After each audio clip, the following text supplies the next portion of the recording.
سامعین کرام، حاضرین ناظرین، السلام علیکم ورحمۃ اللہ وبرکاتہ۔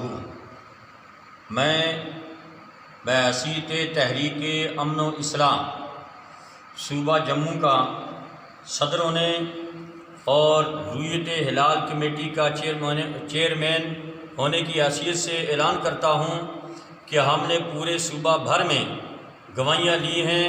ہمارے پاس گواہیاں پہنچی ہیں کہ آج ابر آلود ہونے کی وجہ سے چاند کہیں بھی نظر نہیں آیا ہے، لہذا کل ماہ رمضان المقدس کی 30 تاریخ ہے اور پرسوں بروز منگل انشاءاللہ تبارک و تعالی عید الفطر منائی جائے گی۔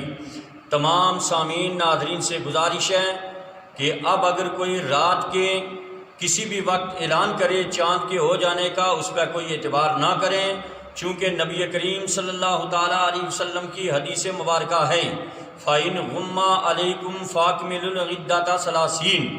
بخاری شریف میں ہے کہ اگر بدلی چھائی ہو چاند پر، اگر اندھیرا تاریکی وغیرہ ہو، ایسے ماحول میں اگر چاند نہ نظر آئے تو اے مسلمانوں تم 30 کی گنتی پوری کر لو۔ الحمدللہ کل ہمارا روزہ ہوگا، 30 کی گنتی پوری ہو جائے گی اور پرسوں عید الفطر منائی جائے گی۔ تمام سامعین ناظرین سے ہماری گزارش ہے کہ نماز تراویح ادا کریں، کل روزہ رکھیں اور پرسوں عید الفطر منائیں۔ السلام علیکم۔